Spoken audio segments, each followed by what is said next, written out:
নমস্কার। এটা হচ্ছে একটা বগেনভিলিয়া। এটাকে আমি গ্রো করার জন্য আমি মাটিতে নামিয়ে রেখেছিলাম এই টবটার সমেত। বনসাই করব।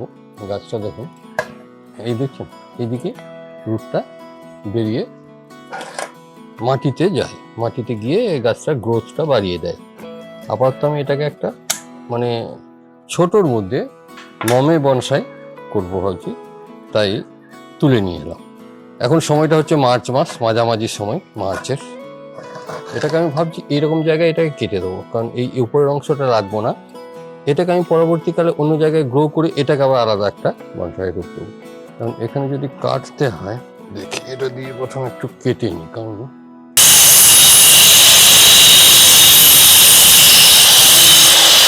এটা এখানে একটা আছে, যদি এটা না মারা যায় তাহলে এটাতেও কাজ হবে।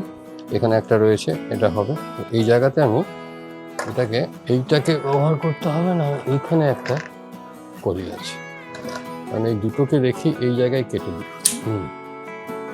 আই থাকলে সবসময় একটু আগে কাটবেন, তারপর এই জায়গাটা একটু ছুলে দেবেন। তাতে কি হবে, ডাইব্যাকটা হওয়ার সম্ভাবনাটা অনেক কমে যাবে। এই জায়গাটা পারলে একটু ছুলে দেবেন উপরের বাকলটা। পরবর্তীকালে এটাকে ঠিক জায়গায় তখন অটোমেটিক্যালি হয়ে যাবে, সে যখন এটা খুব বড় হয়ে যাবে। এতে হয় কি, ভেতরে ভেতরে একটা শুষ হয়ে যাওয়ার প্রবণতা থেকেই যায়। এই যে লাল যে জিনিসটা হয়েছে, এটা এক ধরনের ফাঙ্গাস। এটা ইন্টারনাল যে কাজটা করে, হ্যাঁ, আগ গাছে যে কোনো গাছে লাগে। এটাকে আমি আপাতত একটা অ্যান্টি ফাঙ্গাস দিয়ে দেবো দু জায়গাতে, কিন্তু এটা যাবে বলে মনে হয় না। এই জায়গাটা হয়তো পরে খেয়ে দেবে, এটা একটা স্টাইল হয়ে যায়।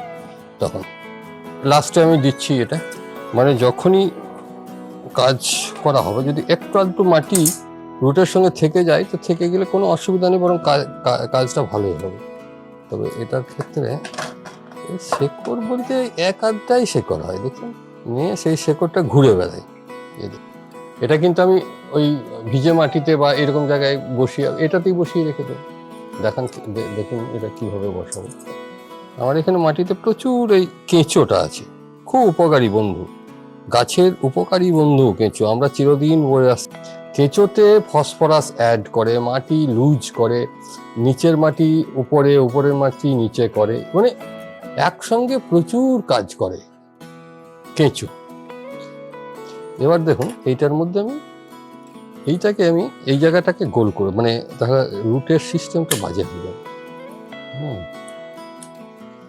এটা করে নিয়ে এইটাকে কেটে দিতে হবে একটু, তো একে এই দিতেই হবে।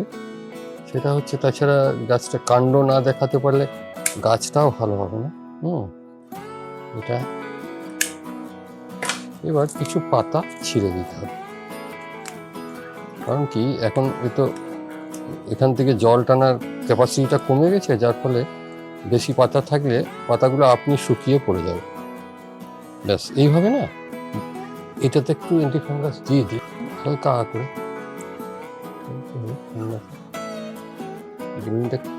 আচ্ছা, এটা রুট আসার জন্য একটা হরমোন দেওয়া হয়, এটাকে আমাদের এখানে কাটিং এডস বলা হয়, রুটিং হরমোন। আপনারা বিভিন্ন জায়গায় বিভিন্ন নামে পাওয়া যায়, হ্যাঁ, হতে পারে। তবে আমাদের এখানে এটা কাটিং এডস বলে পাওয়া যায়। এটা লাগিয়ে দিলে রুটটা আসার ক্ষেত্রে হেল্প করবে এটা।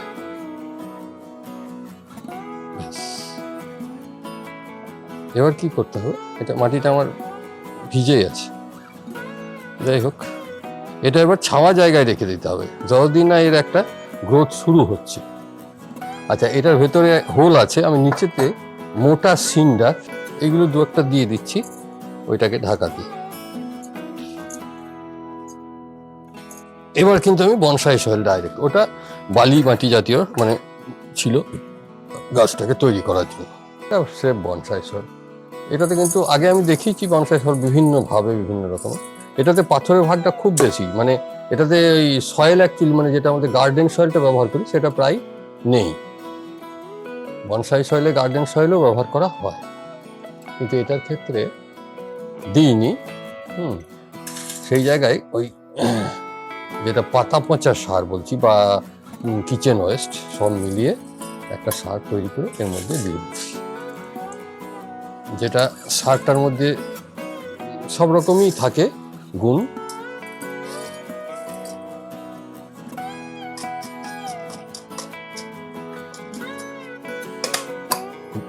এটাতে একটু অ্যান্টিফাঙ্গাস দিয়ে দিই।